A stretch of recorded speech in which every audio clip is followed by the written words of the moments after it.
This game just had to be a Monday. Garfield Kart, possibly the most ambitious game since Bubsy 3D, is an M&M Kart Racing Clone, which simply cannot reach its glory in any way.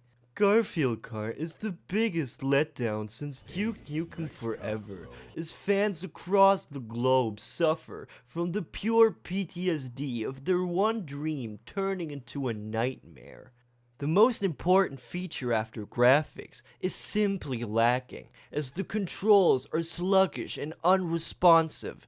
The countless times I drifted left and the game steered me right still haunt me now, as even in real life, I find myself walking into walls trying to get the turn. The game has the basic arsenal of M&M clones.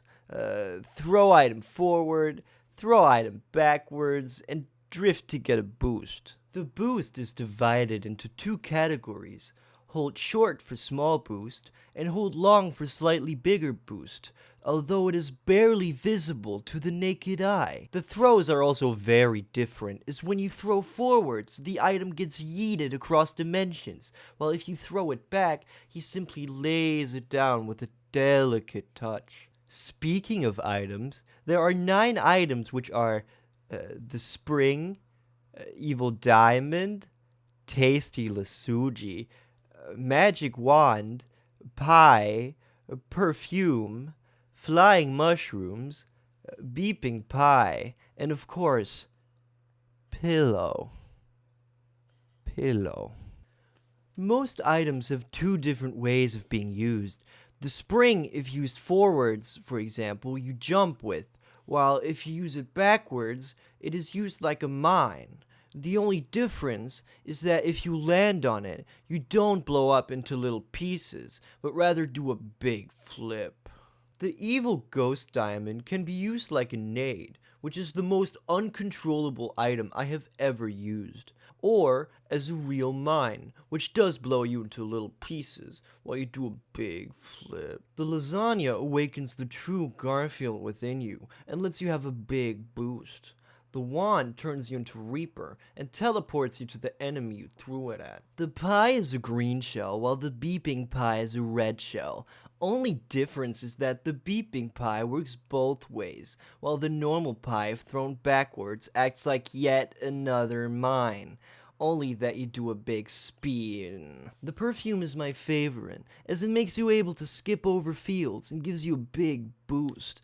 Also, enemies bounce off you, but don't spin or explode, sadly. The funny looking mushrooms go to the front of the map and make a gate in which you get to choose 1 out of 3 ways, where only 1 doesn't fuck you over, which I never get right. The pillow makes everyone sleep. They can still use their items, but they can't drift. Their controls get even worse, and they drive a bit slower. You could compare it to the thunder from Mario. Included within the game are also power-ups, which usually give you a boost from the beginning of the game, and can only be bought using coins, which apparently you could buy with real money before the servers went down. The power-ups range from big boost to more likely to get a spring or a lasagna. In the game there are also boost lines, which make you go as fast as a stage 2 drift. In the game there are also ramps, but you can't interact with them in any sort of way. They are absolutely pointless. Overall, the gameplay is unoriginal and worse than most clones I played. No, my PC isn't the worst, yet when I go past a big rock, the game drops to 15 frames per second and barely works properly. The start screen is the most basic shit I have ever seen, and must be a joy to navigate with a controller, which I couldn't get to work. Also, if you drive into a wall or a ramp, weirdly the engine can't take it and makes you get yeeted across the map. The drawn style is the same one as in the cult classic The Garfield Show, arguably the best show after the Donkey Kong show. There is none. Now the soundtrack is the best addition to the game, as some of the tracks are absolute jams and really let some levels stand out. The music is mostly from the show, but either way, it let me enjoy some of the game more.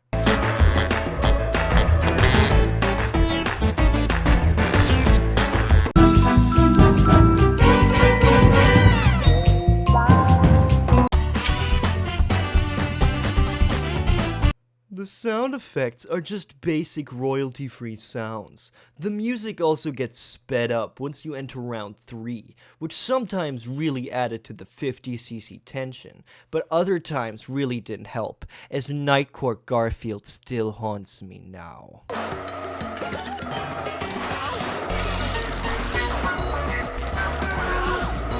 Overall, the sounds were very enjoyable mostly, and really added to the Garfield atmosphere.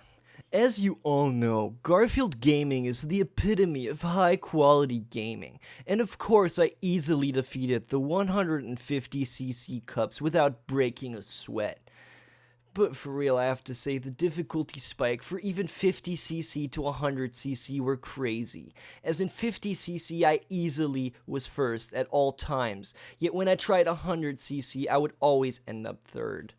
Of course, for a pro gamer like me, no problem, but this game wasn't meant for small pubescent kids like me, but rather children. No, the game really isn't worth a penny, and I really don't recommend it if you aren't a hardcore gamer that really enjoys Garfield.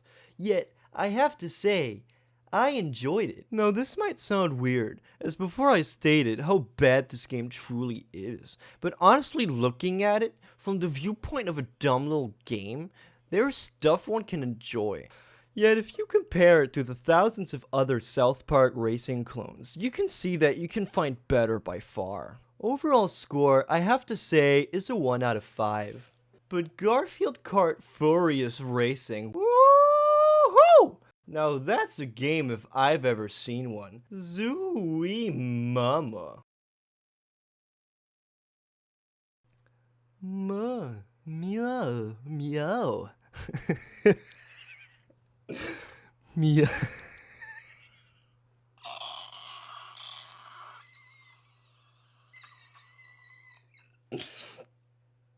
Fuck.